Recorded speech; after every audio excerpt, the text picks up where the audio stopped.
C'est parfait. Du coup, bienvenue à cette conférence. La conférence est enregistrée. Je vous enverrai demain le replay de la conférence ainsi que les slides.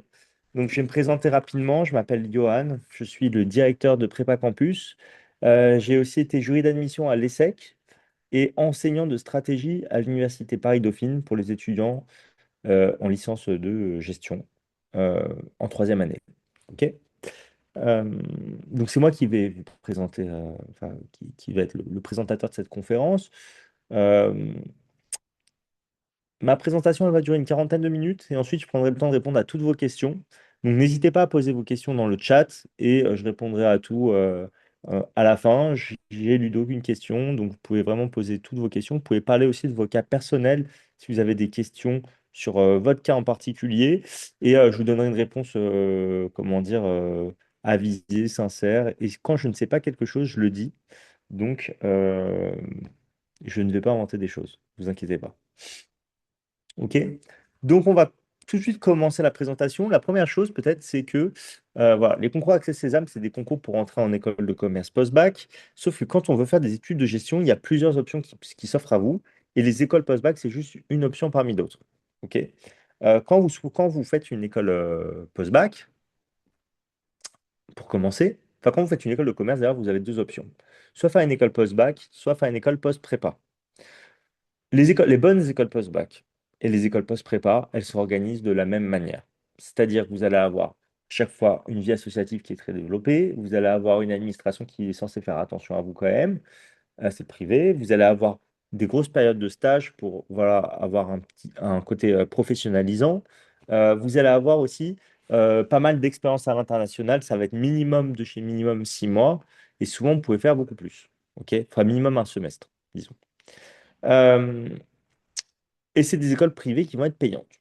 OK? Quand vous faites une école post-bac, vous avez trois options qui s'offrent à vous. Première option, c'est vous faites un bachelor, une licence en 3 ans. OK? En France, on n'a pas de très bonne licence en 3 ans. Je dirais que les deux meilleurs programmes en 3 ans que vous pouvez faire, ça va être l'ESCP en bachelor, pardon, qui est donc en 3 ans et qui est très international en fait, avec une année à Paris et 2 années à l'étranger souvent.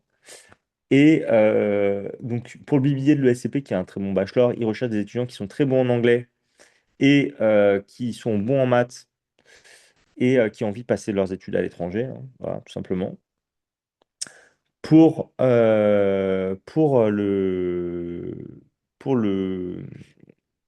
Donc ça, c'est pour le BBA de l'ESCP. L'autre programme qui est vraiment intéressant en 3 ans, enfin qui plaît beaucoup, c'est l'ESDEM de Schema. En fait, l'ESDEM, le but, c'est que vous faites 3 ans un Schema en bachelor et à la fin, il vous prépare à passer les concours pour faire ce qu'on appelle des admissions sur titre pour entrer en programme grande école à Schema ou dans d'autres écoles de commerce.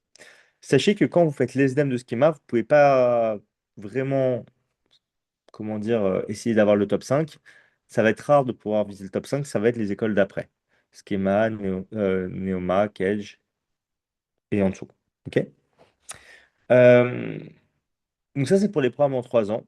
Sinon, il y a beaucoup aussi de programmes qui n'ont pas une très grosse valeur sur le marché. Voilà, je préfère le dire. Et typiquement, quand vous faites un bachelor, par exemple, euh, à l'IESEG, ce n'est pas le programme de grande école de l'IESEG. Je préfère le dire tout de suite, comme ça, au moins, c'est clair pour tout le monde.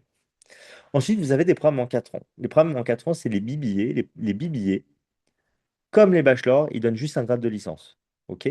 Donc, vous faites 4 ans, mais vous avez juste une licence comme si vous avez fait juste un bachelor. Et donc, la quatrième année, elle compte pas, elle n'est pas diplômante, en fait. En France, on a un diplôme au bout de 3 ans, c'est la licence, et au bout de 5 ans, on a le master. Et donc, quand vous faites 4 ans d'études, vous avez fait l'équivalent d'une licence et d'une première année de master. Et donc, vous avez les crédits pour votre première année de master, mais ce n'est pas un diplôme, la première année de master. Ce qui fait qu'il faut toujours compléter en faisant une cinquième année pour avoir le grade de Master 2 qui est important en France.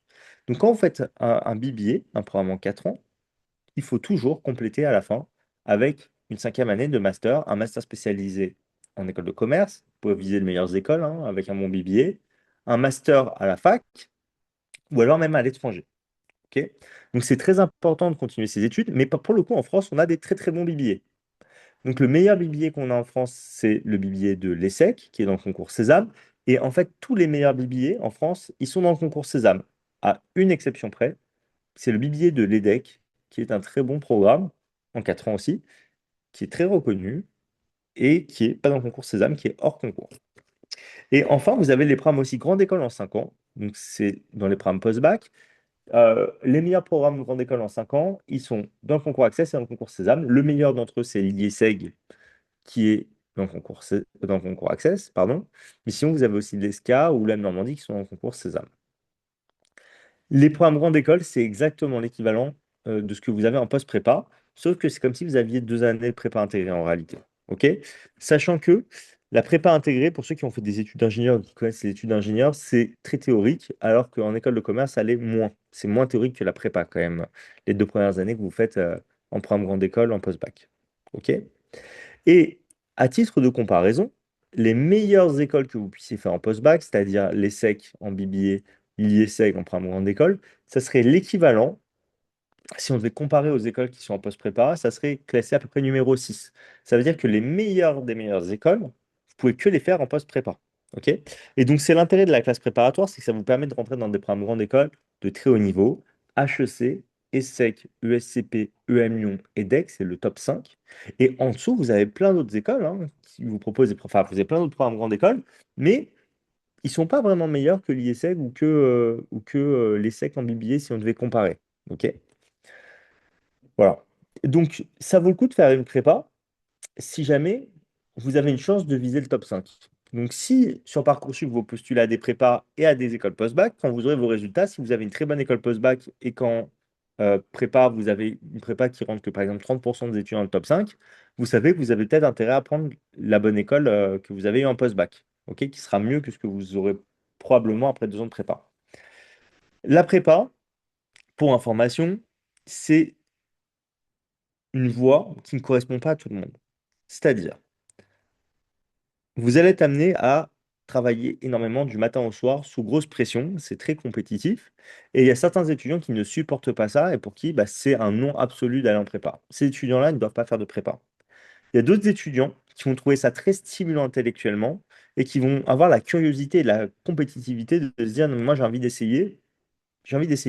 Dans ce cas-là, même si par exemple vous êtes pris dans une prépa, vous n'avez que 30% de chance d'intégrer le top 5, alors que vous avez une très bonne école post-bac, ça peut valoir le coup de faire une prépa parce que ça va vous intéresser. Vous n'allez pas avoir l'impression de perdre 2 années de votre vie à travailler, mais au contraire, vous allez vous dire ça va être super intéressant et je vais me développer, ok, intellectuellement. Et donc, il y a des étudiants qui s'intéressent beaucoup la prépa, d'autres pas du tout. En fonction de votre profil, vous savez mieux que moi ce qui vous correspond.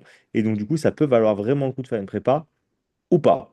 Alors, juste une question. Il y a quelqu'un qui me dit dans le chat qu'il ne m'entend pas. Est-ce que vous m'entendez les autres ou pas? Parce que j'ai l'impression que tout le monde suit. Si vous ne m'entendez pas, c'est que c'est de votre côté que ça bug, j'imagine. Est-ce que vous pouvez confirmer que vous m'entendez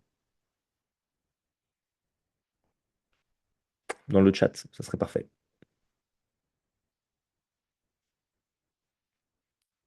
On entend. Ok. Bah, je me serais dit que vous serez pas tous restés à ne rien dire si jamais vous m'entendiez pas. Ok. Du coup, sinon, vous pouvez aussi faire enfin, si vous voulez faire des études de gestion, vous pouvez aussi passer par le public, hein. Donc, vous faites l'université. À l'université, vous faites une licence, après un master. L'université, bon, d'un point de vue, comment dire, international, c'est beaucoup moins développé que les écoles, à quelques exceptions près. Dauphine, c'est l'université quand même qui ressemble le plus à une école de commerce. C'est un excellent niveau.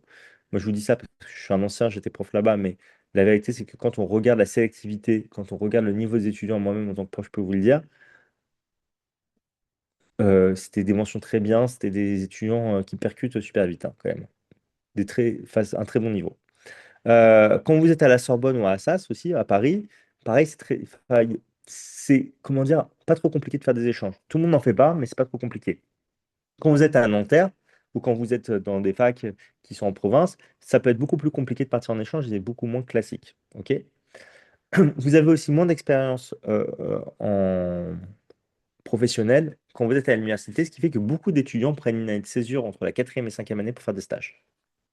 Vous pouvez aussi faire un BUT en 3 ans. Donc les BUT, ça se fait dans les IUT. Une fois que vous faites votre BUT, soit vous vous arrêtez là, soit vous faites des admissions sur titre, soit vous faites un master pour continuer vos études. Si vous faites un BUT, même un très bon BUT, vous n'aurez pas accès aux excellentes écoles de commerce en post-bac, je préfère vous dire, en post-prépa, enfin en général. Ok. Mais vous pouvez avoir des bonnes écoles quand même. Et sinon, le BTS, en fait, quand vous faites un BTS en 2 ans, vous pouvez continuer après votre BTS. Mais moi, je recommande le BTS qu'aux étudiants qui ont vraiment envie de faire des études courtes.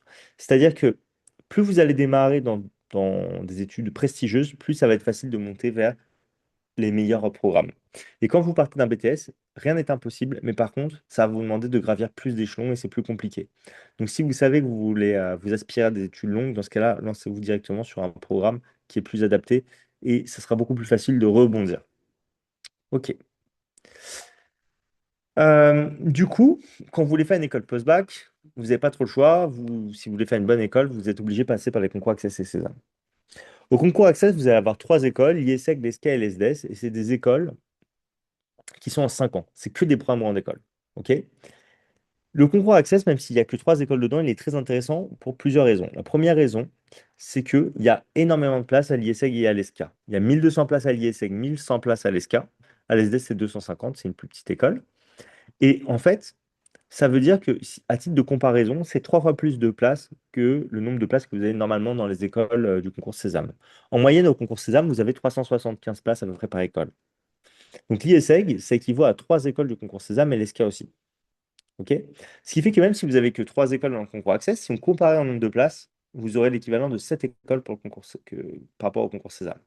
Ça veut dire qu'il y a à peu près deux fois moins de places qu'au concours Sésame, alors qu'il y a cinq fois moins d'écoles.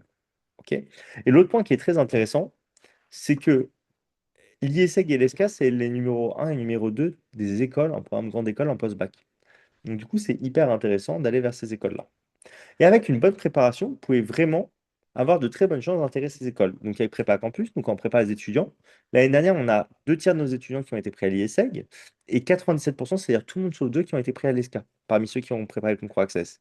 Donc c'est vraiment atteignable quand on est préparé méthodiquement. OK? Par contre, les épreuves écrites que vous avez au concours Access, c'est anglais, synthèse, raisonnement logique et mathématiques. Si vous avez arrêté la spé maths en terminale, ou si vous n'avez pas les maths complémentaires, ça va être très compliqué pour vous de préparer le concours Access. À ce stade-là de l'année, je ne prends même plus d'étudiants en fait qui sont en STMG ou alors qui vont arrêter les maths au lycée parce que ça serait trop de travail et je suis pas sûr d'avoir le temps de récupérer avec eux le programme, même avec un très bon accompagnement, parce qu'il faut du temps pour travailler les maths. Pour le concours Access, les épreuves écrites se passent le 9 avril et ensuite vous aurez des épreuves orales 2 semaines après qui commencent jusqu'à mi-mai, de fin avril à mi-mai. Pour le concours Sésame, c'est le 8 avril les épreuves écrites. Pour info, les épreuves écrites depuis 5-6 ans, depuis le Covid, ça se fait à distance. Ça se fait depuis votre ordinateur sur des logiciels sécurisés. Au concours Sésame, vous avez 14 écoles avec 17 programmes. Vous avez tous les meilleurs BBA et vous avez, enfin sauf les DEC, comme je vous ai dit, et vous avez aussi des programmes grande école. Vous avez 6 épreuves écrites qui sont très différentes de ce que vous avez au lycée. Et donc, même si vous avez arrêté les maths pour le coup, enfin, avoir arrêté les maths, par exemple, en terminale, ça ne pose aucun souci. Et faire maths expert, ça vous apportera aucun avantage. OK? Donc, niveau mathématiques, c'est très différent de ce que vous avez au lycée. On va aller directement après, enfin, on va aller juste après dans le détail des épreuves. Et vous allez comprendre que c'est juste très différent, en fait, ce que vous faites à Sésame et ce que vous faites au lycée. Les épreuves des concours Access Sésame, elles sont différentes. Il y a quelques similitudes, mais on reviendra dessus après. Donc, si on regarde le classement des écoles, en gros, le premier classement, c'est le classement des programmes grande école. Vous avez l'IESEG en 1, l'ESCA en 2, l'EM Normandie en 3. Dans les faits, l'IESEG, c'est un vrai 1. En 2 et en 3, vous avez ESCA et l'EM Normandie. D'un classement à l'autre, d'une année sur l'autre, on peut avoir l'EM Normandie devant l'ESCA. En fait, c'est deux écoles qui sont assez intéressantes, qui sont d'un bon niveau et qui ont deux stratégies différentes. La stratégie de l'ESCA, ça a été de créer des campus un peu partout en France pour attirer les talents locaux. Donc, ils ont fait un campus à Lyon, un campus à Bordeaux, un campus à Aix, ils ont un campus à Angers, un campus à Paris, etc. Le M Normandie, eux, leur stratégie, c'était d'ouvrir des campus à l'étranger. Ils ont ouvert un campus à Oxford, à Boston, à Dublin, ils veulent ouvrir Dubaï. Le but, c'est qu'ils s'installent là où il y a des très bonnes universités, comme ça, c'est les profs de ces universités qui donnent cours aux étudiants, ou alors là où il y a beaucoup d'entreprises, des entreprises tech, des entreprises de la finance, pour que les étudiants puissent aller en stage dans ces entreprises derrière, facilement. Et donc, c'est une question de réseau, en fait. Et donc, du coup, le but de ces stratégies-là, c'est toujours d'attirer des talents, soit des talents qui veulent étudier à l'étranger, soit des talents qui veulent étudier à côté de chez eux. Le MLV, c'est moins bon que l'SKLEM Normandie. C'est un vrai 4. Et par contre, c'est assez adapté, c'est assez apprécié par les sportifs de haut niveau parce qu'ils ont un parcours talent avec des programmes adaptés. C'est pas la seule école à proposer ça. Le M Lyon le fait aussi, par exemple, en BBA. Et il y a d'autres écoles qui le font. Pour les BBA, le classement, c'est le classement de l'étudiant que j'ai mis. Vous avez l'ESSEC en 1, c'est un vrai 1. En 2, ils ont mis l'EDEC en 3 schémas, en 4 le M Lyon. En vrai de vrai, en 2, vous avez l'EDEC et le M Lyon au même niveau. Et derrière, vous avez Schema et Neoma qui sont d'un niveau similaire, mais qui sont derrière les decks et le Mion. Les classements, c'est des formules mathématiques et ça vous donne un aperçu de ce qu'est la réalité, mais ça n'est pas la réalité. D'ailleurs, d'une année sur l'autre et d'un classement sur l'autre, il y a des énormes différences entre les classements. Ok. On a vu des aberrations déjà énormes. Par exemple, il y a quelques années, les decks étaient classés septième et l'année d'avant, ils étaient classés premiers. Dans les faits, les decks n'ont jamais été premiers. Les decks est devant depuis bien longtemps et ils n'ont jamais été septième. Ok. C'était derrière euh, Excelia il y a 4-5 ans, mais aucun rapport. Ok. Ça n'a pas de sens. Du- Dans les faits, en fait, hein, le niveau d'une école, il bouge très peu d'une année sur l'autre. Moi, quand je vous dis que l'EDEC et le M-Lyon, c'est un niveau similaire et que Schema et Neoma, c'est un niveau similaire aussi, mais un peu en dessous, en fait, je regarde le niveau des étudiants qui rentrent, je regarde le réseau des écoles, je regarde les feedbacks que les étudiants me donnent, et je peux vous dire avec assurance que c'est ça la hiérarchie entre les écoles. OK? Et les entreprises ne s'y trompent pas. Et donc, du coup, bah, voilà, si vous voulez intégrer ces écoles-là, bah, vous êtes obligé de passer par la case épreuve écrite. Juste une question, je vous la pose dans le chat. Est-ce que le rythme est OK? Si le rythme est OK, vous mettez un petit pouce en dessous de rythme OK, juste en vous likez ce que j'ai dit. Si je suis trop rapide ou trop lent, n'hésitez pas à le dire dans le chat, et comme ça, j'accélère ou je ralentis.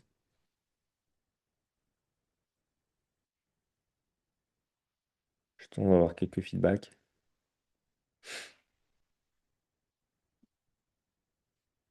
Moi, ça a l'air OK.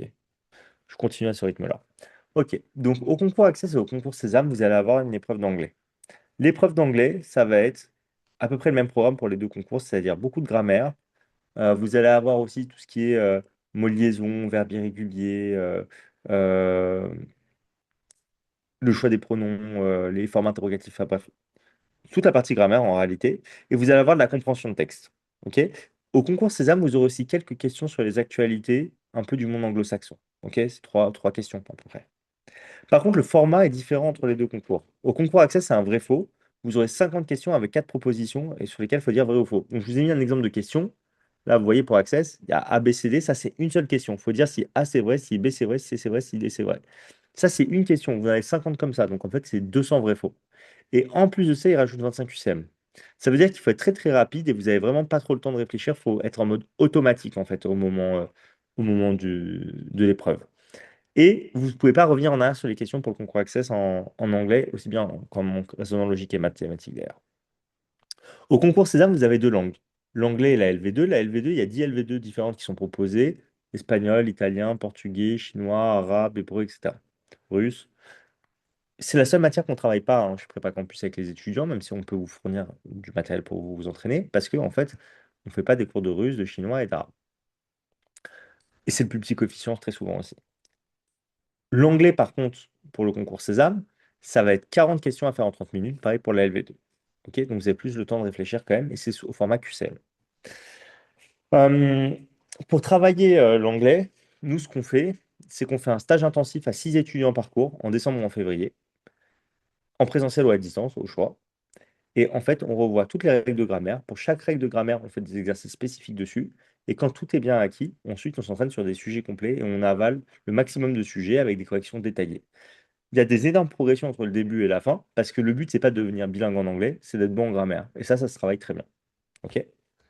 À la fin du stage, d'ailleurs, c'est moi qui envoie un débriefing aux étudiants. Comme ils sont que 6 parcours, les profs ils me font un débriefing complet sur chaque étudiant, avec des appréciations générales, les points forts, les points faibles, ce que l'étudiant doit améliorer. Et après, je peux faire un programme spécifique à l'étudiant de ce qu'il doit travailler sur notre plateforme pour continuer de s'améliorer entre le stage et les épreuves écrites. Mais donc, c'est comme ça qu'il faut le travailler, l'anglais. Ensuite, vous avez un deuxième type d'épreuve, c'est la partie synthèse pour Access, synthèse de documents, analyse documentaire pour Sésame. C'est pas la même épreuve, mais je les ai mis sur la même slide parce que l'illustration qu'on peut utiliser, ça peut être la même.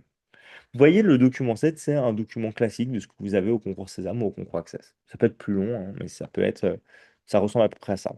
Au concours Sésame, à la différence du concours Access, vous aurez un titre au document, ce qui est une vraie aide. OK? Donc, dans les deux cas, vous aurez un certain nombre de documents qui vont être sur un thème en particulier. Ok. Imaginons que le thème, c'est l'intelligence artificielle. Au concours Access, on vous donnera 12 documents sur l'intelligence artificielle, textuelle, à peu près, et un document, peut-être plus un visuel. Ok. Ça peut être 10 documents, ça peut être c'est 10 à 15 documents. Ok. Et ensuite, vous allez devoir rédiger une synthèse de 350 mots, plus ou moins 10%, entre 315 et 385 mots, sans utiliser les connaissances personnelles, en utilisant juste les informations que vous trouvez dans les textes. C'est une épreuve où la méthodologie est extrêmement importante. Il faut être efficace sur la prise de notes, il faut être efficace sur le plan, il faut être efficace sur la rédaction. Les fautes d'orthographe sont prises en compte, mais elles ne sont pas très lourdement pénalisées. C'est-à-dire qu'un étudiant qui est dyslexique, par exemple, il ne va pas non plus être trop pénalisé. Il peut avoir une bonne note quand même à la synthèse de document si c'est bien construit ce qu'il a fait. Pour Sésame, l'analyse documentaire, c'est différent. Vous avez que 2 heures au lieu de 3 heures. Et je vous ai mis là 15 à 25 documents, mais c'est faux. Il y a plutôt 25 documents, plus une dizaine de documents, un peu iconographiques, des images, etc. Donc c'est vraiment 40 pages, le truc. Et à la fin, contrairement au concours Access, vous ne devez pas rédiger une synthèse, vous devez répondre à des questions d'analyse, des questions de repérage, c'est-à-dire, on va vous demander par exemple combien de startups d'intelligence artificielle Apple a racheté en 2022. Et dans un des textes, ils disent en 2022, Apple a racheté 12 startups d'intelligence artificielle. Question de repérage, la réponse est directement dans les textes. OK? C'est plus facile. Ensuite, vous avez les questions d'analyse plus compliquées, c'est que vous avez souvent 5 propositions, ça peut être entre 4 et 6, et vous pouvez avoir plusieurs bonnes réponses. Une, deux, trois, quatre bonnes réponses. OK? Si vous mettez, S'il y a 3 bonnes réponses et que vous mettez 3 bonnes réponses, vous avez tous les points. Si vous mettez 2 bonnes réponses sur 3, vous avez 2 tiers des points. Une bonne réponse sur 3, un tiers des points. Dès le moment où vous avez mis une mauvaise réponse parmi toutes les bonnes réponses, vous avez 0 à la question. Et ça vaut beaucoup les questions d'analyse. Donc faites attention. Euh, les bonnes réponses, elles peuvent se trouver dans plusieurs documents. OK? Donc ça demande beaucoup plus de travail et ça demande aussi un travail de compréhension qui est beaucoup plus important. Et enfin, le troisième type de questions, c'est des questions de synthèse. C'est aussi sous la forme de QCM au concours Sésame. Et en gros, ils auront rédigé une synthèse pour vous. Il faut choisir la bonne problématique, la bonne introduction, la bonne. Il y a des trous dans la synthèse, il faut choisir, faut bien remplir les trous. Et tout est une question de nuance et de style et de précision. OK? Donc, c'est assez technique et ça demande d'avoir, pareil, une bonne compréhension. La difficulté de l'analyse documentaire, pour moi, c'est le temps. OK? Et donc, du coup, d'un point de vue méthodologique, c'est très différent de la synthèse d'Access où vous avez quand même pas mal de temps. Il faut être efficace sur la lecture rapide pour Sésame, sachant que vous n'avez pas de brouillon. Il faut être efficace sur la prise de notes sur les documents, donc sans brouillon. Et il faut être efficace aussi dans la méthodologie, la méthode, en fait, sur comment passer des questions au texte de manière très régulière et comment utiliser aussi la bibliographie pour se repérer dans les documents. Ok. Si vous avez la bonne méthode, ensuite, vous pouvez vraiment bien vous en sortir et gagner en fait en vitesse. Il faut gagner en vitesse. Ça, le principal, gagner en vitesse et en compréhension. Et donc, il y a des techniques de lecture rapide que vous pouvez appliquer pour être efficace. La synthèse, comme l'analyse documentaire, c'est comme l'anglais, ça se travaille très très bien sous la forme de stage intensif, assise par cours, avec un débriefing à la fin, sur une semaine. Ok. Donc, c'est 3 matières qui se travaillent bien en stage intensif. Ensuite, vous avez la partie raisonnement logique et mathématique du concours Access. Pour le coup, ça se travaille très mal sous forme de stage intensif. On le faisait avant, on ne le fait plus. Mais ça se travaille dans le temps, les maths. Les maths, si vous n'êtes pas bon en maths, une semaine après, vous ne serez toujours pas bon en maths. Ce qui est important, c'est vraiment de prendre le temps de bien travailler. Et donc, nous, pour travailler ça, on travaille entre janvier et mars. OK? Donc, si vous préparez le concours Access avec nous, vous aurez des cours tous les samedis, de 14 heures à 16 heures, entre janvier et mars, juste avec 2 semaines de pause en février, dans les vacances. Il y a 3 parties dans la partie raisonnement logique et mathématique du concours Access. La partie raisonnement logique, la partie mathématique, la partie problème. Pour la partie mathématique, la deuxième partie, il faut absolument avoir fait un maths complémentaire au lycée. Si vous êtes en première et que vous n'avez pas fait les maths complémentaires, enfin, que vous ne prévoyez pas de faire maths complémentaires et que vous voulez faire le concours Access, si vous pouvez prendre les maths complémentaires, prenez-les. Si vous ne pouvez pas, ce sera quand même possible de se préparer, mais il faudra s'y prendre beaucoup plus tôt. Il faudra commencer au mois de novembre. OK? Si vous commencez au mois de janvier, vous êtes dans les temps pour vous préparer, mais uniquement si vous avez fait maths complémentaires ou spé maths au lycée. Voilà, comme ça c'est dit. Donc le programme de maths de la partie 2, ça va être toutes les maths complémentaires, sans les suites, sans les limites. OK? Ça va être plus technique d'un point de vue calcul que ce que vous avez au lycée. Mais par contre, comme c'est un vrai faux, il n'y a pas de rédaction. Voilà. Donc quand on travaille la partie mathématique, si ça vous aide vraiment pour le lycée, mais ça ne vous aidera pas à améliorer votre rédaction. La partie raisonnement logique, c'est différent du lycée. C'est la première partie. Vous allez vraiment en fait avoir des petits problèmes. Et pour les résoudre, il faut faire preuve de méthode. Je vous ai mis un exemple de question, vous le recevrez par, par mail, hein, quand je vous enverrai les slides de demain. Et en fait, quand vous regardez les questions, quand vous regardez cette question, vous pouvez faire un arbre hein, pour résoudre ça. Ça va juste être ultra fastidieux et ça va pas si bien marcher que ça. OK? Ça va être beaucoup trop long. Vous pouvez essayer. Par contre, si vous faites un diagramme de Venn, ça se fait assez facilement. OK? Donc, ce que vous allez apprendre pour la partie raisonnement logique, c'est à utiliser plein de modèles qui vous servent à répondre aux questions. Les diagrammes de Venn, les logigrammes, euh, les questions menteur-vérité, les questions type euh, syllogisme, pardon. Euh, les, euh, les questions type vitesse, distance et temps. OK? Donc, c'est les rattrapages, les croisements, finir une tâche en même temps, etc. C'est toujours le même type de questions qui tombent en réalité. Vous allez avoir aussi des questions un peu de type, il faudra faire des tableaux, il faudra mettre en équation des problèmes. Tout ça, ça se travaille.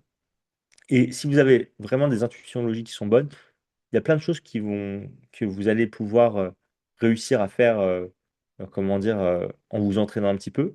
Le fait d'avoir de la méthode, ça vous permettra de le faire beaucoup plus vite et sans jamais vous tromper. OK? Et la partie problème, sa dernière partie, c'est très intéressant. Il faut avoir des bonnes notions en maths de terminale, ça c'est sûr. Donc maths complémentaire, hein, toujours le programme. Et ils vont vous présenter aussi, pour le problème, des notions que vous n'avez jamais vues en cours et c'est normal. Donc, on va vous présenter des notions de maths, des notions de finance, des notions d'économie, que sais-je, de logistique même parfois. OK? Euh, et donc, du coup, on va vous expliquer une notion. Vous allez devoir l'appliquer directement au problème et interpréter les résultats. Et dans les problèmes, les questions se suivent. OK? Enfin, elles ne se suivent pas forcément toutes, mais en gros, parfois, il faut avoir répondu à la question précédente pour répondre à la suivante. OK? En tout cas, le contexte, c'est toujours le même pour tout le problème. Et donc, du coup, c'est très intéressant parce qu'au lycée, on vous entraîne jamais à ça. On vous donne toujours le cours et après, vous avez le contrôle dessus. Et donc là, si vous apprenez juste par cœur vos cours bêtement, ça ne marchera pas. Il faut comprendre ce qu'on fait et ce qu'on vous demande. Et donc, pour se préparer à ça, le but, c'est pas d'essayer de deviner ce qui va tomber, en fait. C'est de s'entraîner à cette gymnastique intellectuelle qui est nouvelle pour plein d'étudiants. Et une fois que, si vous arrivez en fait à reproduire ça en entraînement, bah, vous saurez le faire en vrai. OK? Donc nous, notre objectif, c'est de vous changer votre mindset pour que vous soyez capable de vous adapter. C'est pas d'essayer de trouver ce qui va tomber pour la partie problème. Mais c'est hyper intéressant en fait de raisonner comme ça en général pour des problèmes de mathématiques et c'est pour ça que j'aime bien la partie problème. Pour Sésame, j'ai mis dans la partie raisonnement maths, français, compétences digitales parce que en fait, c'est les cours hebdomadaires qu'on fait et on les fait les dimanches pour Sésame de 11h15 à 13h15. C'est en visio les cours hebdomadaires seulement. Là où les stages c'est en présentiel ou en visio, les cours hebdo c'est qu'en visio pour tout le monde. Donc en maths, vous avez 20 questions à faire en 40 minutes. Et comme je vous ai dit, c'est pas pareil que les maths de lycée. Je vous ai mis un exemple de question pour que vous compreniez. C'est des petits problèmes. Par exemple, Fatih va à l'école, elle y va en bus et rentre en voiture. La vitesse moyenne du bus sur son trajet est de 25 km/h. Donc ça à l'aller. Au retour, elle roule à 100 km/h. Quelle est sa vitesse moyenne sur le trajet aller-retour? Vous pouvez vous poser la question. Vous pouvez essayer de le faire. Allez, trois quarts des étudiants faciles, allez, même peut-être 80% des étudiants, ils vont répondre la réponse C. C'est pas la bonne réponse. Parce que si votre trajet fait 100 km, à l'aller, vous allez à 25 km/h, vous allez mettre 4 heures. Au retour, vous allez mettre 1 heure. Vous aurez fait 200 km en 5 heures. Vous faites du 200 divisé par 5, du 40 km/h, c'est la réponse A. C'est typiquement le genre de truc qu'on travaille avec les étudiants. On a tout un programme qu'on va travailler. Et une fois qu'on a fait tout le programme, en fait, on couvre vraiment tout sur la partie maths. OK? Il est bien défini le programme. En français, vous avez 40 questions à faire en 30 minutes. Ça va être de la grammaire, beaucoup, avec la conjugaison. Ça va être du vocabulaire un petit peu aussi, les locutions latines, les expressions de la langue française, euh, les, euh, euh, des synonymes, des antonymes, c'est ce genre de choses-là. Et vous allez avoir aussi de la littérature en français, sur les questions sur les figures de style, des questions sur les courants littéraires, des questions sur les auteurs et les œuvres un peu connues, un peu ce que le programme du bac français en soi. Et vous avez une partie compétences digitales qui n'a rien à voir avec le lycée. Ça ressemble un petit peu à ce que vous avez dans la certification PIX, dans le sens où vous allez, mais ça va être différent quand même. Mais vous aurez en fait des questions sur l'intelligence artificielle, sur les bases de données, sur les algorithmes, sur les menaces en ligne, sur les bons comportements adoptés en ligne, sur comment fonctionne un ordinateur, etc. OK? Et donc tout ça, en fait, il y a tout un programme aussi qui est très bien défini sur ça. Et vous apprenez aussi à faire des formules sur les tableurs, etc. Vous apprenez plein de choses en réalité qui sont très utiles. Très utiles pour la vie professionnelle, très utiles même quand on est étudiant, mais qu'on n'apprend pas trop au lycée malheureusement. Ok. Donc le programme du concours Sésame va être quand même très différent du lycée. La dernière épreuve que vous avez, c'est la culture générale, les enjeux contemporains. En fait, les enjeux contemporains, c'est au concours Sésame, vous avez 30 questions à faire à 40 minutes. En 40 minutes, c'est sur les actualités des 10 mois avant le concours. Ça, pour travailler ça, vous ne pouvez pas le faire sous la forme de stage, parce que ça court jusqu'à fin mars. Donc nous, ce qu'on fait, c'est qu'on fait 8 séances d'1h30 en ligne, soit le samedi à 11h, soit le dimanche à 18h, c'est au choix, on propose les deux, c'est le même cours.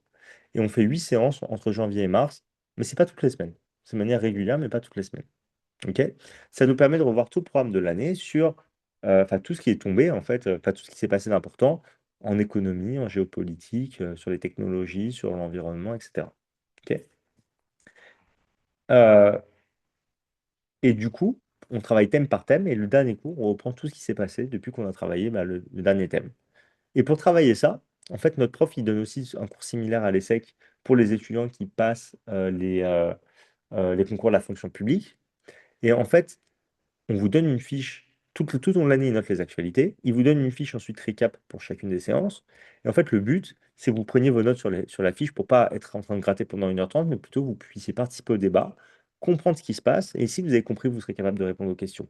Le but, c'est pas d'apprendre par cœur bêtement des dates. OK?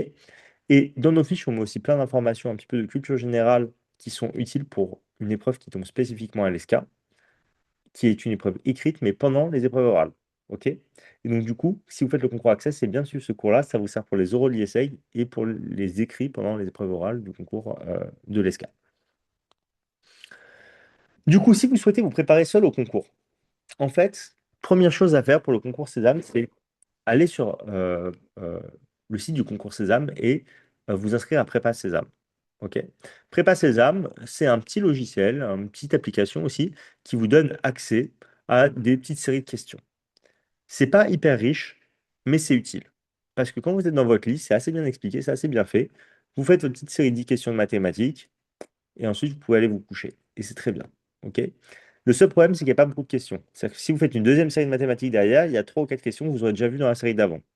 Mais pour du support, je trouve ça très bien. Pour le Access, il n'y a pas d'application avec des explications ou quoi. Il y a juste les annales qui sont téléchargeables en ligne avec des corrections, mais non détaillées. Ok, on vous dit juste c'est quoi la bonne réponse. Et donc, du coup, ça, c'est un problème parce qu'il faut avoir un bon niveau pour pouvoir faire les annales. Par contre, c'est intéressant, vous pouvez les télécharger dès maintenant pour commencer un peu à voir ce qui tombe et comprendre aussi, bah voilà, c'est quoi le chemin qui vous reste à parcourir pour réussir à faire les annales du concours Access. Ok, mais il ne faut pas prendre peur. Là, si vous n'y arrivez pas, c'est normal, vous n'êtes pas préparé. Pour information, on a eu l'autorisation cette année du concours Access pour faire des corrections détaillées, des corrections vidéo sur leurs annales et les mettre sur notre site. Donc sur le site de Prépa Campus, vous trouverez dans quelques semaines des corrections qu'on mettra au fur et à mesure sur les annales. Ok, on ne les a pas encore faites. C'est pas encore la période. Et donc du coup, il y aura des corrections détaillées à ce moment-là, et ça, c'est du contenu gratuit. Vous pouvez aussi vous entraîner avec des livres. Honnêtement, les livres, ils sont très mal faits. Ils sont pas mis à jour. Le seul truc qui est utile, c'est que les parties courtes dans certaines matières peuvent être assez utiles. En anglais, en français un peu en maths sur certains points, mais c'est tout. OK? En termes de tests, c'est hyper daté et ça correspond très peu au concours, malheureusement. Que ce soit pour le grand manuel du concours Sésame, le grand manuel du concours Access, la Bible du concours Sésame, la Bible du concours Access, qui sont les moins mauvais livres pour s'entraîner. OK? C'est mieux que rien, je trouve, mais c'est pas du tout optimal. Et vous verrez, hein, si vous faites l'application concours Sésame et le grand manuel du concours Sésame, vous verrez, il y a un problème. OK? Et pareil pour Access. Tous les ans, ils mettent à jour. Le seul truc qu'ils mettent à jour, c'est la date. Au final, le contenu, il est très très peu mis à jour. En tout cas, moi, je trouve que c'est très très limite. Ok. Et ça fait 10 ans que je suis dans le milieu, donc je vois bien qu'il y a un problème. Les concours ont énormément évolué en 10 ans, les livres, très peu. Il y a des comptes Insta aussi que vous pouvez suivre hein, pour bien vous préparer. BBC Learning English, je trouve ça très bien pour apprendre des choses utiles en anglais. Sur les actus, vous avez Hugo Décrypte. On met aussi toujours des actus sur l'Insta de Prépa Campus que vous pouvez suivre hein, si vous voulez. Il y a aussi des petits exercices de maths avec des explications, des petites vidéos explicatives qu'on avait fait pour la partie raisonnement qui peuvent être vraiment utiles sur le site de Prépa Campus. Et vous avez aussi des descriptifs d'école qui sont très intéressants, qui vous serviront pour les épreuves orales. Sinon, pour les maths, Ed Academy, c'est très bien. La chaîne YouTube, c'est pas spécifique au concours, mais je trouve que vous pouvez apprendre des choses qui peuvent vraiment vous être utiles pour les concours. Et sinon, pour les étudiants de la prépa, nous, on a une plateforme, je peux peut-être vous la montrer rapidement, en fait, je suis en train de me dire. On a une plateforme qu'on met à disposition des élèves. Attendez, juste, il faut que je l'ouvre, je me suis lancé là, mais voilà, juste comme ça, je vous montre à quoi ça ressemble. Si je fais partager, ok, donc là, normalement, vous devez voir la plateforme. Donc, en fait, on a une plateforme où vous pouvez poser vos questions directement, et en fait, vous allez avoir accès à des cours de tout. Donc, typiquement, vous tapez sur cours de français, vous avez, pour tout ce qui est au programme, une vidéo de cours, à chaque fois des exercices avec une correction vidéo détaillée, des sujets avec des questions et une correction PDF. OK? Et vous avez ça dans toutes les matières avec aussi des sujets complets. OK? Et donc ça peut être très, enfin, comment dire, c'est très très complet hein, en fait, hein. Il y a vraiment tout dedans.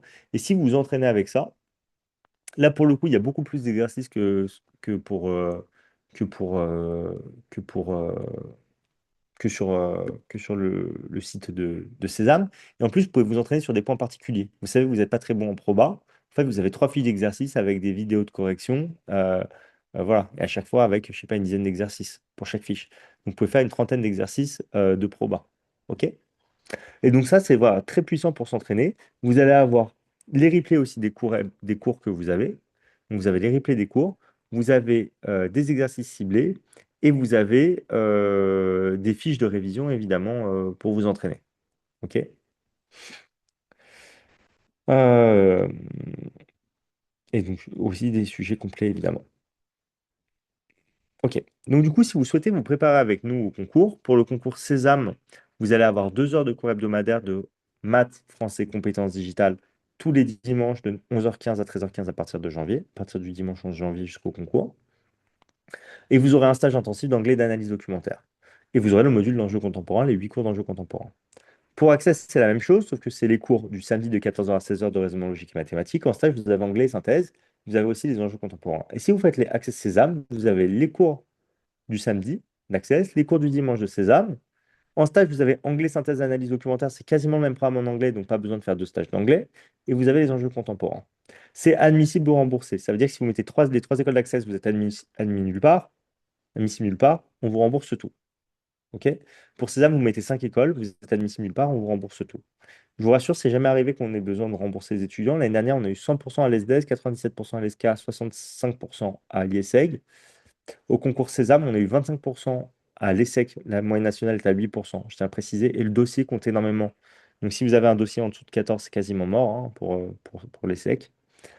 À l'EM Lyon, le dossier compte beaucoup aussi, on est à 80 91% de réussite. Dans les autres écoles, on est quasiment à 100% de réussite. Le suivi, il se fait en direct dans la prépa avec moi. OK? Ce qui fait que je suis obligé de limiter le nombre d'étudiants dans la prépa tous les ans à 250 parce que je ne peux pas suivre plus que 250 étudiants dans l'année. Donc, si vous avez des questions sur Parcoursup, si vous avez besoin qu'on relise vos dossiers, si vous avez besoin qu'on vous aide à choisir vos écoles, si vous avez des questions de mathématiques aussi, je reprends les étudiants de maths en individuel pour ceux qui ont des difficultés. Et je ne vous fais, vous payez pas ça. C'est l'accompagnement bah ça, c'est directement avec moi. Donc, dans les autres prépas, quand vous appelez, vous avez un standard. Là, vous avez le numéro perso du directeur. C'est lui qui s'occupe de vous et qui se rend disponible pour vous tout le temps. Et donc, vous aurez aussi évidemment les numéros perso de tous vos profs que vous aurez pour pouvoir poser vos questions en dehors des cours ou pendant les stages. Et après les stages, comme je vous expliquais, on fait aussi un débriefing individuel qu'on envoie aux parents, aux étudiants pour que vous sachiez quoi travailler sur la plateforme à la fin de votre stage pour continuer de vous entraîner. On ne donne pas de devoirs pendant les cours hebdomadaires. Le seul moment où vous aurez des devoirs, c'est le dernier mois juste avant le concours parce que en fait, on ne veut pas vous cramer en fait au mois de février, mais par contre, si vous êtes fatigué le 8 avril ou le 9 avril au moment des concours, c'est pas très grave, c'est que vous allez donner le meilleur de vous-même. OK? Et donc, si vous souhaitez vous préparer, juste tapez Prépa Campus sur Google et regardez en fait les notes. Ça, c'est la slide l'année dernière, mais en 2025, tout le monde a obtenu aussi un de ses trois premiers choix. Là, il y a autour de 150 commentaires, je pense maintenant, que des 5 étoiles. Je crois qu'il y a eu un 4 étoiles, c'est une personne qui avait tout eu et qui a dit que ça s'était extrêmement bien passé pour elle. Juste ce que je n'ai pas précisé, c'est qu'il y a aussi des épreuves orales après les épreuves écrites, si vous êtes admissible. Ça, on prépare en individuel. Ça marche que comme faille. La seule chose, enfin, comment dire, la meilleure manière de préparer des oraux, c'est de le faire de manière individuelle. OK? Et donc, du coup, en fait, un étudiant qui est à l'aise à l'oral, il lui faut juste 3 séances pour se préparer. Quelqu'un qui a des difficultés, c'est 5 séances. C'est des séances qui durent entre 1h30 et 2 heures. C'est en individuel avec des profs qui sont jurés d'admission en école ou en prépa. Donc moi-même, j'étais juré à l'ESSEC d'ailleurs. Et ça coûte 120 euros la séance. Donc, c'est en plus du budget que vous voyez là. Et pour préparer Access et Sésame, c'est 2490 euros. Je crois que j'ai oublié de le mettre dans la slide. Donc, c'est 1000 euros de plus que si vous faites juste un seul concours. Donc, voilà. Au moins, ça, c'est dit. Et il y a 100% de réussite aux euros. Donc, la préparation aux euros, on l'a fait en avril. Ça sert à rien de la commencer avant. Il faut se concentrer sur les écrits d'abord. Voilà sur la présentation. Si vous êtes intéressé pour vous préparer, de toute façon, il faudra prendre un rendez-vous téléphonique avec moi. On se limite à 250 étudiants. Et en gros, il nous reste cette année 10 places pour Sésame et une quinzaine de places pour Access. Et après, c'est terminé les inscriptions. OK, pour toute l'année. Il n'y aura pas d'autres inscriptions possibles. Donc, si vous êtes intéressé, vous pouvez toujours vous inscrire, il n'y a pas de souci. Il faudra par contre passer par la case téléphone avec moi. Je me réserve le droit de refuser un étudiant parce que c'est moi qui vais travailler, qui vais suivre des étudiants toute l'année. C'est moi qui vais vous suivre toute l'année. Donc, du coup, je veux des étudiants qui soient motivés en cours. Et je veux des étudiants aussi qui ont des attentes réalistes. Ça veut dire que si vous avez 9 de moyenne, vous me dites je vais aller à l'ESSEC et c'est juste comme ça et vous vous inscrivez, vous allez être déçu, vous n'allez pas réussir. Parce que je sais que ça ne marchera pas. Donc je préfère vous le dire dans un entretien avant qu'on se lance plutôt que trop tard. OK? Donc j'ai besoin que ce soit soit un des parents qui prenne rendez-vous avec moi, soit l'étudiant, soit le parent avec l'étudiant. Mais sinon, il n'y a pas d'inscription possible. C'est pas l'usine, on est, on va être amené à se côtoyer, à se connaître. Et donc, du coup, bah, faut qu'on ait une relation dès le début qui part sur des bonnes bases et qu'on ait pris le temps de discuter voilà, avant n'importe quelle inscription. Voilà, c'est tout ce que j'avais à vous dire. Maintenant, je vais prendre le temps de répondre à toutes vos questions. N'hésitez pas à poser des questions personnelles. Et, euh, et ensuite, je prendrai le temps de, enfin, voilà, je prendrai le temps de répondre à tout le monde. Du coup, Audrey demande comment faire si pas dispo le samedi après-midi. Alors, vous avez des matchs de sport. Il y a plusieurs choses. Si c'est vraiment ponctuel, vous pouvez accéder au replay du cours. Les cours, on les enregistre. Enfin, c'est des cours en live, mais ils seront aussi enregistrés. Et vous pouvez accéder au replay pour revoir le cours. Si jamais c'est récurrent, dans ce cas-là, en fait, il y a une autre manière de vous préparer. Mais là, dans ce cas-là, il faudrait que vous preniez rendez-vous avec moi et je vous expliquerai comment vous pourrez vous préparer. Parce que c'est normalement complet. Normalement, je ne rajoute pas d'étudiants. Je fais juste des exceptions pour des cas très spécifiques. OK? Dans ce cas-là, on pourra en discuter. Je vous expliquerai comment vous pourrez vous préparer au concours dans des conditions qui sont extrêmement similaires, mais sur d'autres horaires. OK? Est-ce qu'il y a d'autres questions? Donc, je vais vous donner mon numéro de téléphone. Voilà. De toute façon, vous l'aurez, vous l'avez dans les mails. Vous l'aurez. N'hésitez pas à m'envoyer un SMS et on fixe un rendez-vous. Sinon, en fait, même encore mieux que ça, en fait, le mieux, c'est que je vous donne accès à mon calendrier. Vous pouvez prendre rendez-vous directement sur Calendly avec moi. C'est la meilleure manière de communiquer avec moi, en réalité. Et donc, je vais vous mettre le lien ici.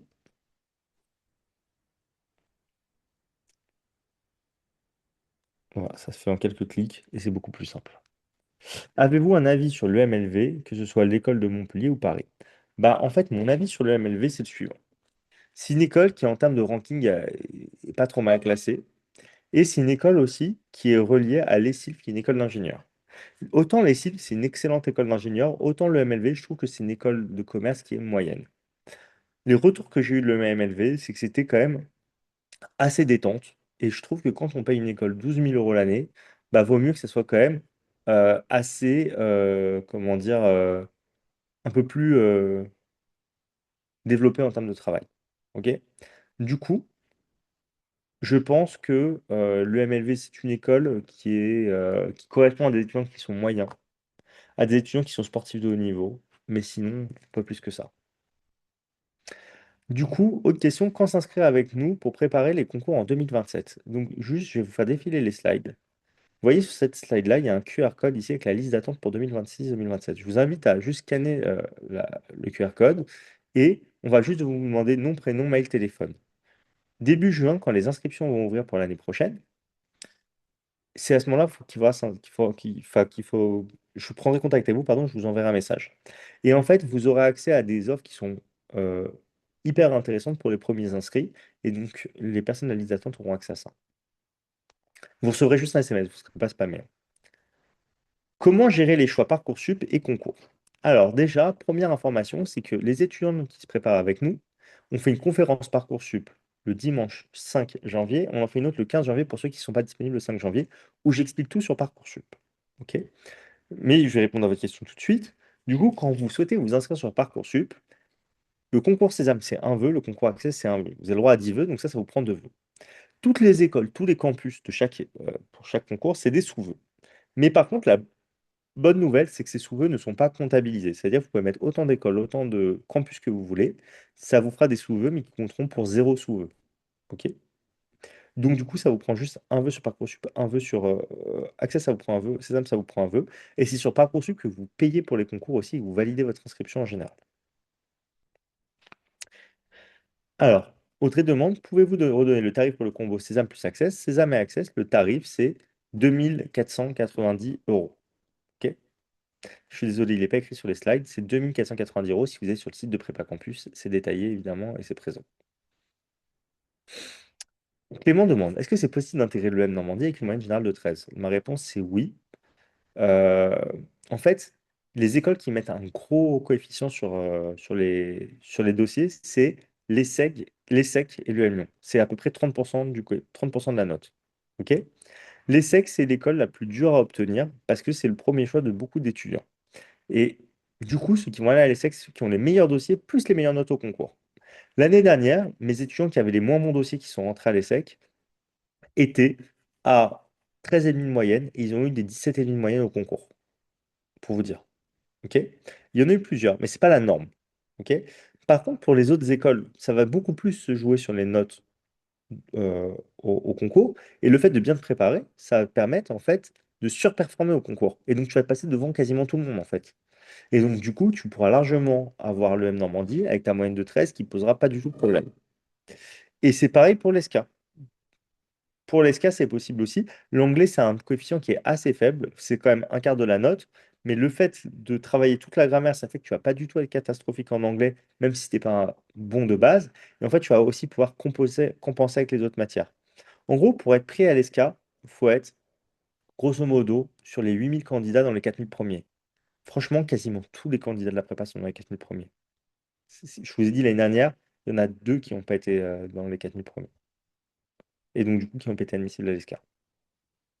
Mais ça, c'est très très faible, le nombre de gens qui sont dans ce cas-là dans la prépa. Parce qu'en fait, il y a 1 200 places pour l'IESEG, il y a 1 100 places pour l'ESCA, mais il y a aussi des gens qui décident d'aller autre part. OK? Donc, il y a des gens, ils font accès Sésame, ils sont prêts à l'ESCA, ils sont prêts à l'IESEG, ils sont prêts à l'ESSEC ou à l'UM Lyon, que sais-je, ils sont prêts en prépa, et ils vont aller à l'UM Lyon ou à l'ESSEC ou en prépa. Et donc, ils vont lâcher leur place. Donc, du coup, avec votre 13 de moyenne, vous n'êtes pas du tout hors sujet pour aller à l'ESCA. Avec une bonne préparation, ça va passer. Je vous le dis. Les deux étudiants l'année dernière qui n'ont pas eu l'ESCA, c'était pas les deux moins bons étudiants de la prépa. Par contre, je préfère mettre un petit avertissement là-dessus. C'était deux étudiants qui ont un peu raté leur concours, mais qui n'étaient pas si mauvais que ça. C'était pas les meilleurs, évidemment, mais c'était pas si mauvais que ça. C'était pas les deux pires de la prépa du tout, et pourtant, ils n'ont pas été pris. Et tous les ans, j'en ai un ou deux comme ça, à qui ça peut arriver. Mais grosso modo, il y a très très peu de déchets sur le volume qu'on fait. Il y a très très peu de surprises. Très très peu. Enfin, de surprises négatives, du moins. Mais par contre, beaucoup de bonnes surprises. On ne sélectionne pas les étudiants sur leur niveau, hein. On sélectionne les étudiants sur le fait qu'ils soient prêts à travailler avec. C'est comme un volume de travail qui est assez important, qu'ils soient prêts à le faire. Si ça commence à pinailler, oui, mais je peux pas venir, mais en fait, c'est pas grave. En réalité, on sait que la prépa elle va être complète, il n'y a que 250 places, il en reste 25. On sait que la prépa elle va être complète. Donc, le but, c'est qu'on veut être qu'avec des gens motivés, pas des gens qui viennent une fois sur trois. Ça, c'est pas possible. C'est tout. Mais après, c'est vrai que c'est une vraie charge de travail, hein, mais il faut être prêt à le faire, c'est tout. C'est comme ça que ça marche. Il y a zéro magie, hein, en fait, dans la préparation. Il y a zéro magie. Ça marche parce qu'en fait, on travaille de manière efficace et avec un bon volume. Et d'ailleurs, les étudiants gagnent énormément en maturité en se préparant au concours parce qu'ils gagnent beaucoup en efficacité. En fait, ils sont tellement coachés sur ça que, en fait, ils, ils comprennent ce qu'il faut couper dans enfin, dans le travail, ce qu'il ne faut pas couper. Ils prennent aussi beaucoup en maturité parce que le fait d'avoir un objectif, ça permet en fait de rendre concret la raison de notre travail. Et c'est quelque chose qui manque beaucoup aux étudiants souvent, même avec le bac en terminale aujourd'hui, parce que le bac c'est important, mais il y a plein de gens en fait qui disent mais je vais l'avoir facilement et donc en fait ils s'en foutent. Mais là, quand vous avez les concours, en fait, bah, vous êtes obligé de vous mettre dedans.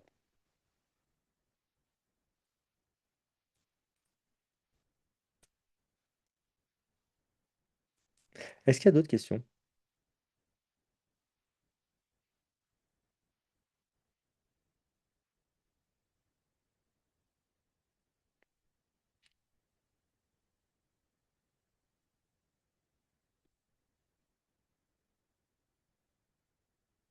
Est-ce que ça gère bien la prépa avec les SP et la prépa au bac? Oui, ça se gère très bien en fait. Sachez que déjà, vos stages intensifs, si vous faites juste Sésame ou juste Access, ça va être 4 heures par jour sur une semaine en février. Là, en décembre, c'est terminé les inscriptions, on est complet. Enfin, à voir si vous avez un besoin, mais vous considérez que c'est complet. Ok. Mais sinon, ça se gère complètement. Les gens font tous le deux en même temps, hein. Et ceux qui font Access plus Sésame dans la prépa, c'est la moitié des étudiants. Ok. Pouvez-vous redire à quoi correspond admissible ou remboursé? Très simple. Si vous mettez les trois, si vous préparez le concours Access et vous mettez les trois écoles du concours Access et que vous êtes admissible nulle part, on vous rembourse tout. Si vous n'allez pas aux euros. Parce que c'est une préparation aux écrits, en fait, ça. Pour Sésame, vous mettez les cinq écoles les plus dures. Si vous êtes admissible nulle part, on vous rembourse la totalité. Donc en gros, il y a 14 écoles au concours Sésame, elles ne se valent pas toutes, hein. Il y en a qui sont nulles. Donc nous, celles qui vont nous intéresser, grosso modo, ça va être les SEC, le M Lyon, enfin, selon le niveau d'étudiant, mais en réalité, ça va être ça pour tout le monde. Les SEC, le M Lyon, le M Normandie, Schema Neoma. Grosso modo, ça va être ça. Ok. Donc si vous avez mis ces 5 écoles, vous êtes admissible nulle part, on vous rembourse tout. Et les conditions, quand même, c'est que vous veniez en cours une fois par semaine. Enfin, vous veniez en cours à 90% des cours hebdo et vous avez fait votre stage. Et vous êtes présenté au concours. Si on a un bon niveau en anglais, est-ce que c'est un atout pour les concours Access Sésame? Oui, c'est un vrai atout. C'est vraiment intéressant. Ça fera pas tout, mais c'est intéressant. C'est complet pour s'inscrire en intensif. On ne fait pas de préparation que sous la forme de stage intensif. Pourquoi? Parce que la partie raisonnement logique et mathématique pour Sésame, enfin pour Access, ou même ce qu'on fait à Sésame en cours hebdo, c'est beaucoup plus efficace de le faire en cours hebdo. Donc en fait, on fait que cours hebdo plus stage intensif. En fait, dans la préparation, dans la formule, vous avez tout qui est inclus. Il n'y a pas une partie, vous avez juste, vous avez tout. Et donc vous avez forcément tout. Et pour Sésame, on prend encore 10 étudiants, pour Access, on en prend encore 15. Et après, on arrête.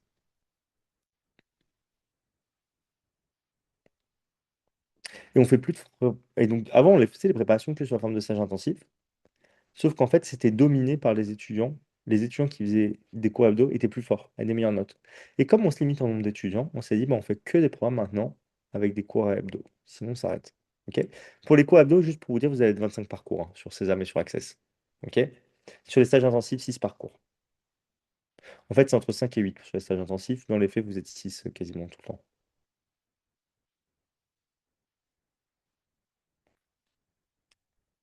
Mais typiquement, là, ils sont tous, on est 6 dans tous les cours sur ces AMAX, enfin, dans tous les cours pour les stages, quasiment. Et donc, du coup, en fait, un étudiant qui va absolument faire son stage en décembre, je pourrais le rajouter potentiellement. C'est juste que j'évite de faire des groupes de 7. À quel moment de l'année N-1 faut-il s'inscrire pour être proactif et être certain d'avoir une place? Je vous l'ai dit, en juin en fait, hein, qu'on ouvre les inscriptions. Et donc, c'est à ce moment-là qu'on prend contact. Et c'est le bon moment pour commencer à discuter. Et si vous avez besoin de réfléchir, bah, vous réfléchissez. Si vous êtes prêt, bah, vous pouvez vous inscrire dès le début. Je vous ai dit, vous avez, comment dire, des avantages à vous inscrire plus tôt. Est-ce qu'il y a du présentiel à Noël? À Noël ou en février, c'est du présentiel si vous le souhaitez ou du distanciel. En présentiel, c'est à Paris, au métro République à Paris. Ouais, donc c'est au métro République, pardon, Paris tout court. Le M Normandie figure dans le top 5. Un avis objectif sur cette école. Oui, le M Normandie, c'est la numéro 3 du classement du Figaro de l'année dernière. Parfois, c'est des classés numéro 2. Moi, mon avis objectif, c'est que c'était une école qui était moyenne il y a 15 ans et qui s'est énormément améliorée au fil des années. Et je trouve que leur stratégie est hyper intéressante d'avoir ouvert des campus à l'étranger. Et ça a attiré beaucoup de talents. Même, je vois, parmi les étudiants de la prépa, il y a beaucoup d'étudiants mentionnent très bien qui vont sur les campus à l'étranger. Et donc, du coup, ça fait augmenter le niveau de l'école. Les retours que j'ai aussi, c'est que ça travaille sérieusement à l'EM Normandie et qu'ils font très attention aux étudiants. Et donc, du coup, en fait, ils prennent vraiment soin de vous. Donc, moi, j'ai une très bonne image de l'EM Normandie. Et je trouve que c'est une école qui est vraiment sérieuse et qui euh, a tend à s'améliorer. Donc, j'en pense vraiment du bien. En fait, c'est une école dans laquelle il se passe plein de choses en ce moment. Si on s'inscrit maintenant sur Combo Access plus Sésame, les cours débutent quand? Si vous inscrivez maintenant sur Access plus Sésame, vous avez accès à la plateforme dès le moment où vous inscrivez. Ensuite, pendant les stages intensifs, probablement vous ferez vos stages en février, mais sinon, du coup, vos cours commenceront début janvier. Dans 3 semaines, quoi. 3, 4 semaines. 3 semaines.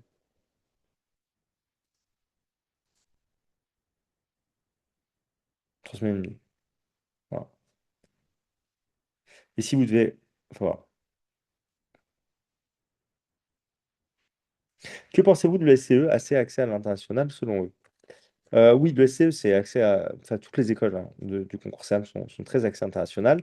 Le SCE, honnêtement, je trouve que c'est une école qui est sérieuse, mais qui a un niveau qui est moyen. En fait, leur sélectivité est faible. Et donc, du coup, c'est pas une école que je vise en priorité. Si vous voulez aller à l'ESCE, sincèrement, vous passez le concours sans vous préparer avec nous, je suis sûr que vous y arriverez. Donc, moi, je pense qu'il vaut mieux viser plus haut. Mais vous passerez pas des mauvaises années à l'ESCE. Je connais des gens très sérieux qui sont sortis de l'ESCE. Voilà, ça dépend ce que vous ferez de votre diplôme, en fait.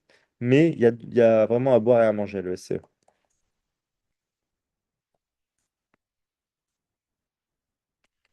C'est une réponse honnête.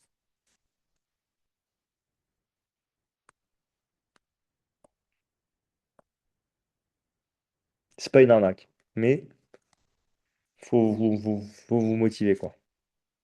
Vous n'allez pas être qu'avec des flèches. Que pensez-vous de l'ESCA à Bordeaux? En fait, l'ESCA, quel que soit le campus dans lequel vous faites l'ESCA, ce sera la même chose que vous aurez. Par contre, le campus à Bordeaux, c'est un campus juste qui est plus petit, mais c'est un campus aussi où vous allez retrouver plein d'étudiants qui vont être. Enfin, les étudiants qui seront avec vous auront un bon niveau, parce qu'en général, c'est des étudiants de la région qui sont bons et qui voulaient rester à Bordeaux. Mais ça reste des petites promotions.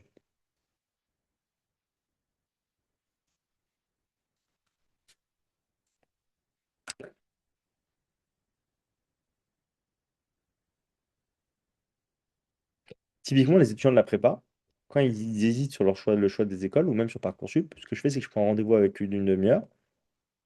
Et en fait, on voit ensemble quelles sont les écoles qu'il faut viser, quel campus il faut mettre, etc. C'est suivi ça. Et c'est avec moi que ça se passe. Est-ce qu'il y aura un replay? Oui, il y a un replay, vous le recevrez demain.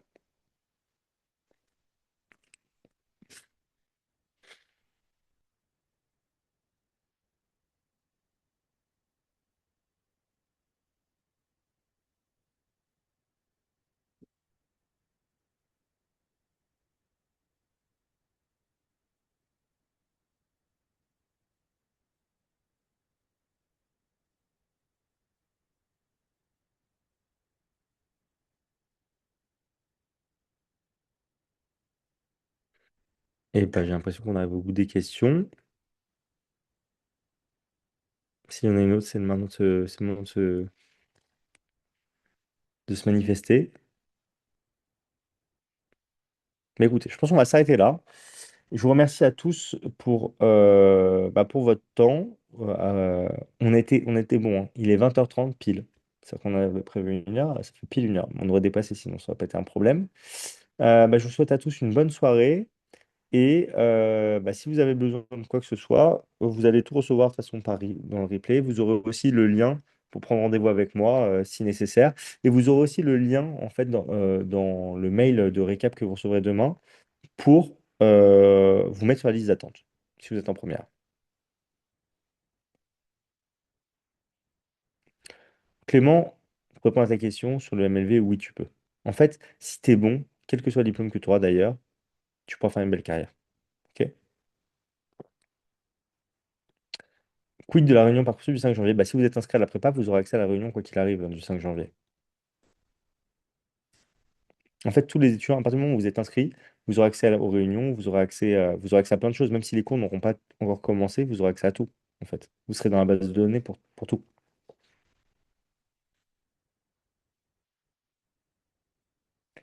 Mode de paiement one shot. Pour le mode de paiement, soit vous payez en ligne, en fait, quand vous allez recevoir un lien de paiement sécurisé, en fait, avec la facture, quand vous vous inscrivez.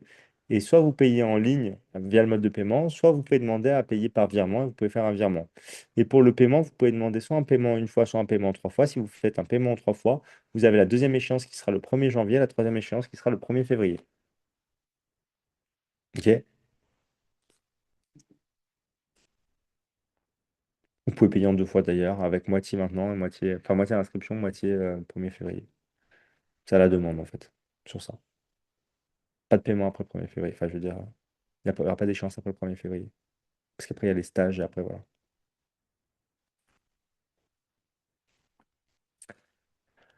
Eh bien, je vous remercie pour tout. Et bah, bonne soirée tout le monde. À bientôt, au revoir.